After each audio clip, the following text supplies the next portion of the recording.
next week's town hall, and I can walk through. Some quick highlights, though. I was able to grab contact info and have a lot of great conversations with folks from really all different corners of the occupational world. So one of the most interesting things there, well, a couple of things. Thing number one was a lot of insight for how e-NABLE could have a presence at similar events. There are a number of conferences that are held in the States. I'm sure there are far, far more held globally, where we have, I think we could have a lot of opportunity to at least have people attend, or more ideally, I think set up a small booth to just showcase what it is exactly we do. I think this could dovetail nicely with some of the specific endeavors that we're kicking off this year. And we'll hopefully have a little bit of a chance to build some collateral to kind of increase the visibility of the efforts a lot of the people in our community have been trying to kick off. So that's a very long-winded way of saying I think that we could serve ourselves well by showing up to events where people like this are gathering to increase our awareness and visibility. I'm sure that's right. Yes, so some of the most interesting ones. I spoke with a woman who is one of the leaders of the ATIA, which is the Assistive Technology Industry Association. Her name is Carolyn Van Ho, but she was on. I was in one. What do you call it? Just like a panel session, which was an inventors panel. And there were all these different people on. Effectively, they were pitching their businesses more so than sharing products. I thought it might be an interesting avenue to approach one of those instead of saying, hey, we want funding for a business, instead say, hey, you could fund this nonprofit. And see if that might be a good opportunity to start entering that space. But she is very deeply involved in the Assistive Tech Act world, and was very interested in what it was what it is we're starting with this AT Act state program, Jeremy. And so I am going to be setting up a call with her at some point the next week or two. Jeremy, I thought you might be a good person to join that call. If be happy to. Yeah, materializes. Just let me know when. I usually have an easier, more flexible schedule in afternoons, but I'll do my best to be available whenever it is. Awesome. I also met with a number of individuals who are with the National AOTA like planning committee. Including their lobbyist, who's based in Washington, D.C., and got a lot of interest. They are doing a lot of work with telemedicine. And I have kind of been churning some ideas about how we can reach areas in the developing world and provide services and materials to folks who don't really who actually need our devices and live in areas where there isn't an entrenched infrastructure to provide prosthetics devices already, which really in my mind is kind of like the heuristic ideal for what an organization like e-NABLE could provide. So I'm going to be hopefully setting up a follow-up chat with that gentleman. He had a lot of great ideas about, instead of trying to recreate the wheel, piggybacking off of existing institutions to reach communities post natural disaster, post conflict, and in the developing world generally. So lots of interesting conversation around that. John, you might be interested in this one. Met with a couple of reps from an organization called ORFIT. Called what? ORFIT, ORFIT. They use cheap, really simple thermoform materials to create splints and braces. And I thought a conversation there for how, whether there's an opportunity, it's possible that this is apples and oranges. But I thought that they might offer some insight for this Splint initiative that's been taking form primarily in Ukraine, to see how that could be more effectively applied, or if there are other materials that could be explored, or if there's a way to align logistics with their organization to see if more people could be served. Yeah, cool. Just seemed like a good opportunity. I've got their contact info I can share with you. And then there are about a dozen others, researchers who were presenting materials on treating specific areas of the world who lack services. There was a great presentation by a couple of folks on sub-Saharan Africa and Cameroon.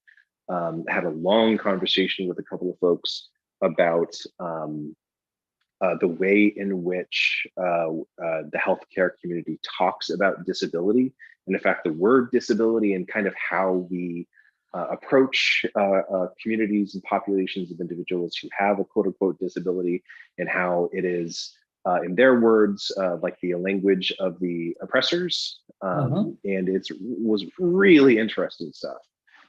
It really eye-opening for me personally. Actually, they're based pretty close to you, John, near Rochester. Really? Yeah.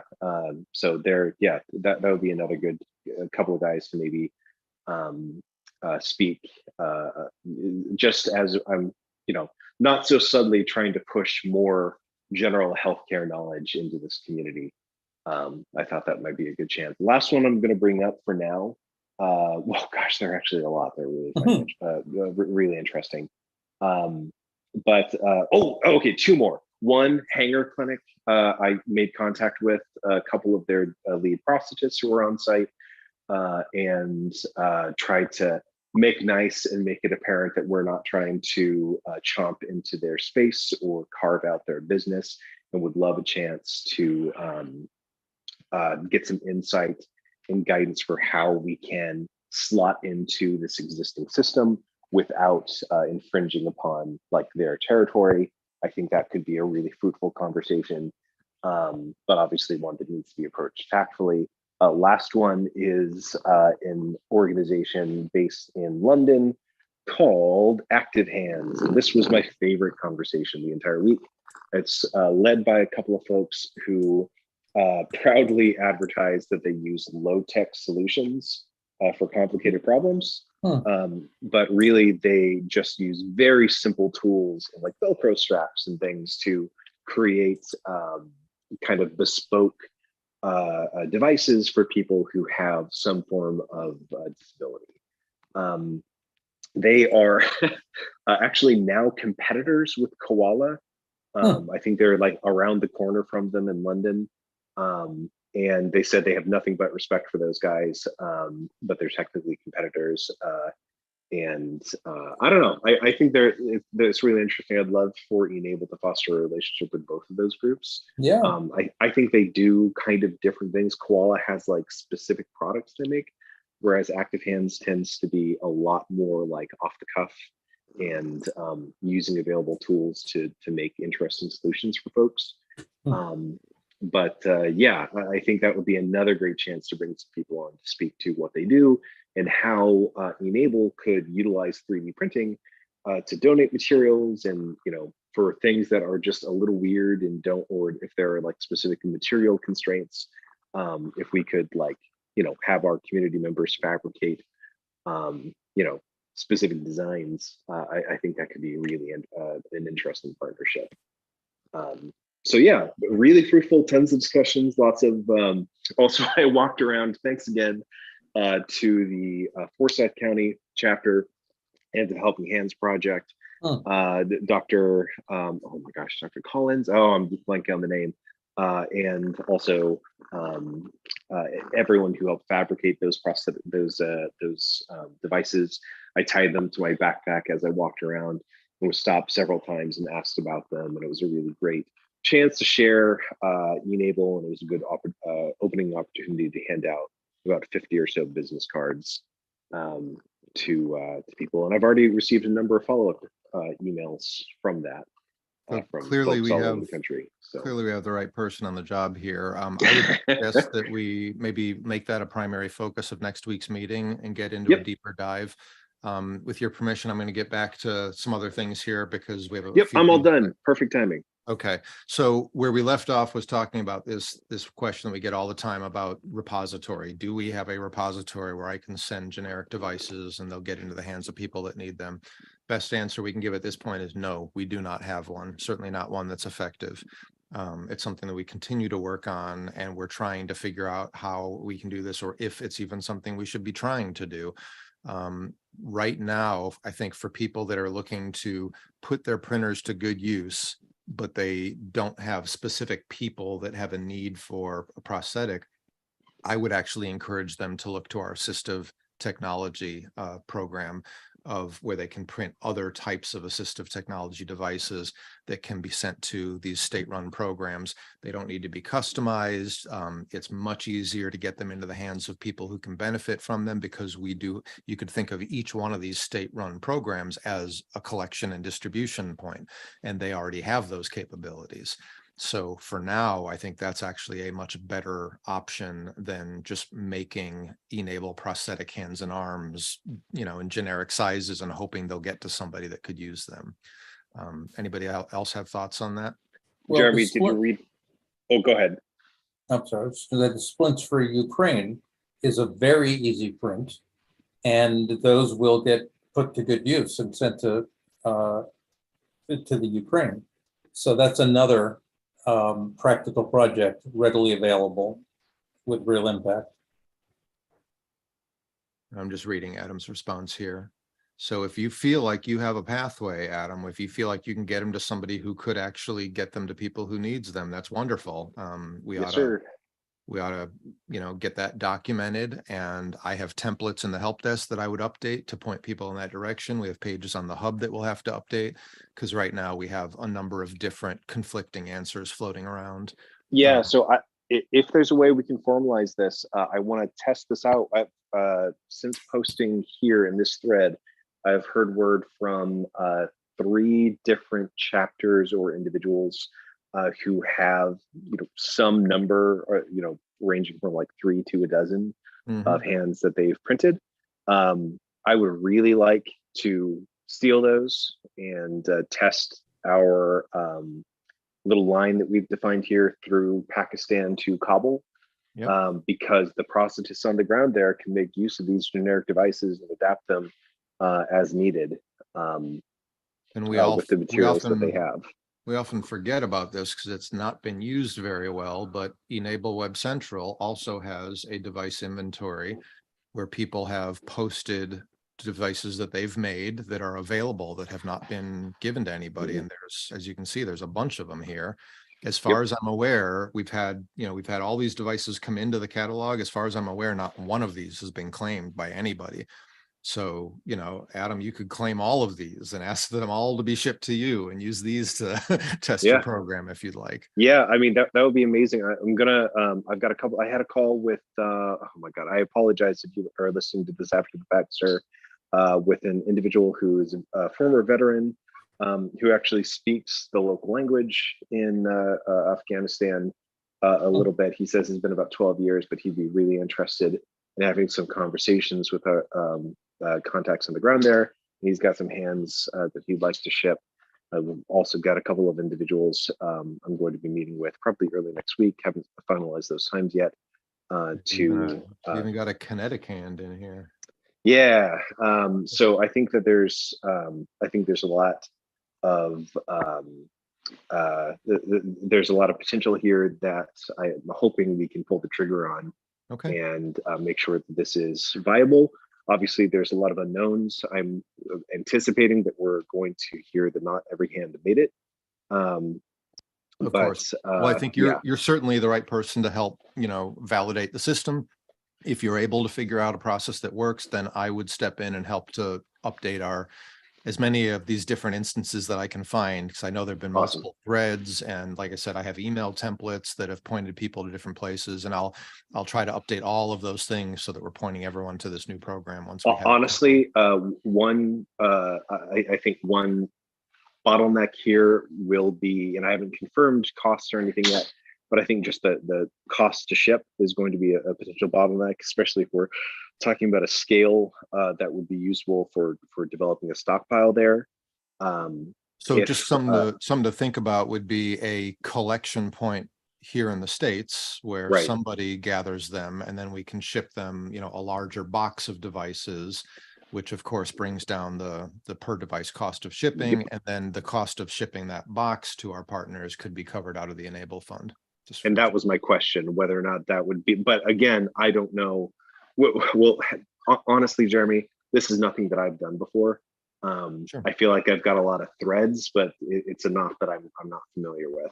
Well, just explore it. So, and if, keep that option in mind. If we want to keep things simple, remember, we as a team here on these weekly Friday meetings have the authority to approve up to $1,000 at our discretion. So maybe for Perfect. the first try, at least, you tell us what the shipping cost is. We'll just by a simple vote, we'll approve it and off you go. Okay, that sounds good. I'll bank on that then.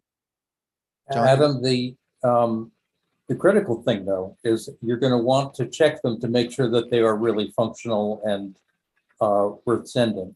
Gotcha. If they are, and this works, there are, I think, several hundred devices that could be retrieved from a closet in Florida where they were accumulated. So there Atlanta. are devices out there. I probably have some in the basement also. I think they're in Atlanta, John. Right. The QA is the challenge. Yeah. This mythical closet has been built up so much in my mind. I don't doubt that it exists. But I don't want to. We've had a lot of people that did send devices there. I have to imagine that there are at least dozens upon dozens, if not more than 100. But we just have to get to the right person. That would be awesome if we could just slap them into a box and ship them off. Well, but you can't. You've got to test them all because many of them are going to turn. But ship them to somebody who can check them. Carefully check, assess, make sure they're durable enough, and then slap them. There you go. I mean, heck, if we could even find the right contact of somebody that's still with that school, I would be open to driving down there and picking them up if we had to. Oh, we can do that. Let's explore it. But let's start by seeing who's on the channel for doing something with them. I'm willing to take a road trip if it'll help. I've got a contact in Atlanta who might be able to help, but yeah, we can cross that bridge. All right, let's move on. I need to give an update on Azure. It has been the bane of my existence, and I wasted about half of my week once again trying to sort out problems with this hosting platform. For those of you who don't know, we got approved several years ago for a grant, a nonprofit grant that covers $3,500 a year of Azure hosting services. It turns out, and I unfortunately never fully recognized this until recently, that grant has never actually been applied to our account. It's sitting there, it's active, I've renewed it several times, and yet they have continued to bill my credit card month after month, about $450 every month. I'm up to about $15,000 out of pocket at this point. And to make matters worse, you can't get a hold of a human being. I've reached out. They say that in order to get started with your grant credits, schedule a session with our onboarding concierge service. I have filled out that scheduling form no less than half a dozen times. Every single time I get an email saying, thanks for scheduling, we'll reach out to you within a week. Nobody ever reaches out. I'm like at my wit's end here. I don't know what to do. I got some time yesterday with the developer who had helped me originally set it up. His name is Neil. And he can't do anything with regards to applying those grant funds. It's nothing that he knows anything about. But what we were able to do is go through and make some very significant adjustments to the scaling of our resources.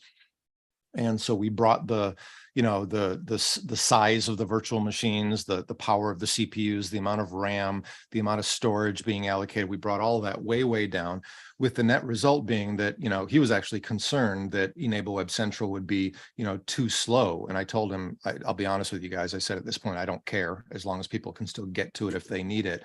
But, I'm poking around, and as you can see, I hardly even notice any speed difference. It still works just fine. So, it was probably not scaled right to begin with. This is just not my area of expertise. So I'm doing everything I can. At this point, I believe that we have brought down the monthly fees to a fraction of what they were before. but those fees are still going to be getting billed to me until I can straighten this out. And I just, the only thing I can really do is dump Azure altogether. In order to do that, I have to shut down e-NABLE Web Central, which I have been wanting to do for a long time, but I can't do that until we get our new matching platform up and running. And I've yet to find a volunteer who's willing and able to help me get that new platform up and running. So I'm stuck. I can't shut down e-NABLE Web Central. We would also have to move the hub, excuse me, because the hub is also being hosted on e-NABLE Web Central, but that's a Linux server. You can host a Linux server anywhere. And I'm sure that Masvi or somebody else could help us find a very inexpensive hosting service for keeping the hub going. And we would just have to migrate it there.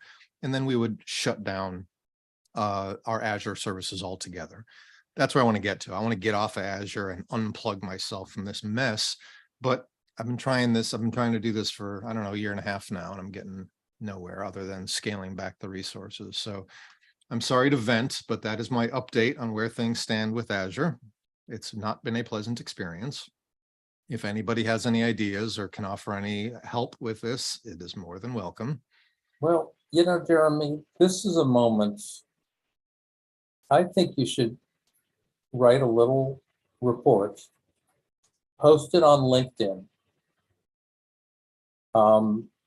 target Satya Nadella and a few other people, and just tell a story. I'm sure they don't understand that they've got this is their equivalent of our closet in Georgia, right? They don't know what's going on there. And so a respectful but outraged report in a public medium will probably get the attention of their PR department, especially if you tag them. And I would do that. I don't think you'd be doing anyone a disservice. Well, I'm not opposed to that idea, John. I know almost nothing about social media these days. Haven't used it myself in years. I guess I could write something up. I would need somebody to help me with. I don't even know how to use LinkedIn. I mean, I don't know how to post something publicly. That's trivial. If you want to write a little paragraph, it can even go under my name. But if you tell the story, I will share it. I will work on that. Let me take that as an action item then.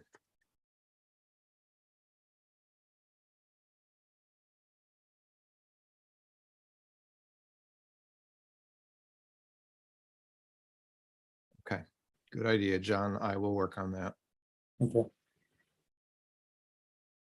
All right. I put this on the agenda because I hope we still have, oh yes, Louisa's still with us. We already had a little discussion, but I wanted to get more of an introduction from Louisa and just hear a little bit more about what you have going on in Venezuela. She was telling me that there's significant need there.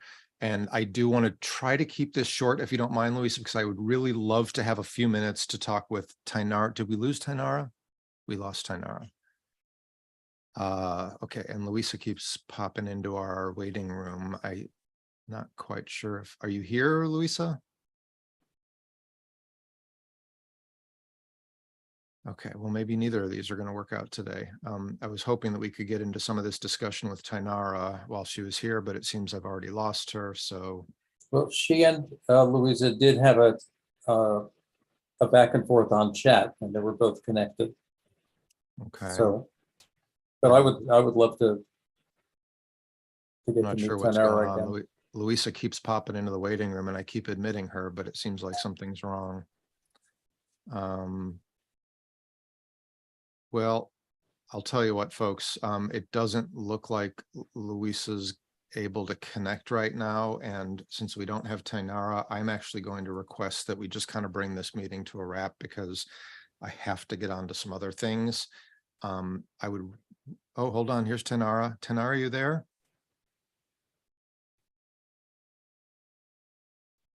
Tainara, let me know if you can hear us.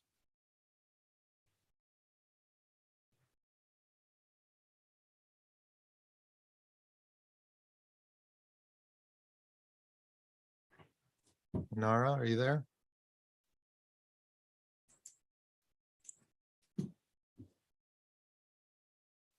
Well, it looks like we're just having some technical difficulties today all around.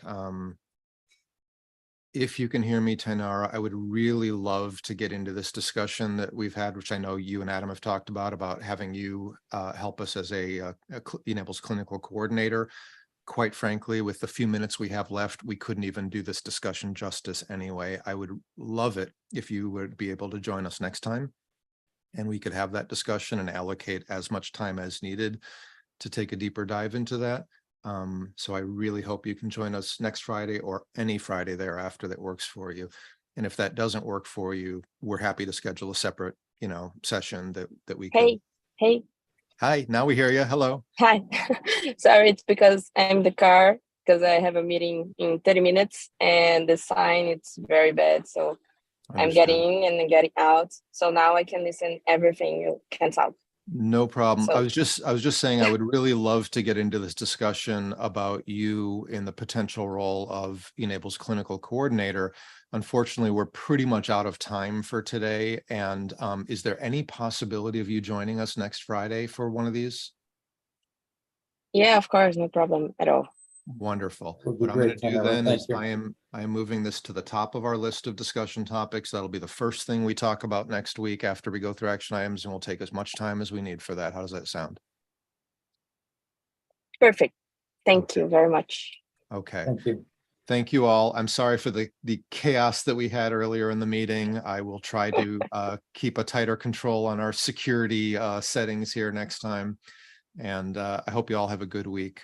And Adam, I'll be connecting with you in just a few. Sounds good. And Jeremy, don't feel bad. Everybody gets Zoom bound. It was the first for me. It's not for you to feel bad about at all. Jeremy, you got a lot of things coming down on you right now. I appreciate what you do. Thank you, John. All right, folks. I appreciate everything all you're doing. See you next time.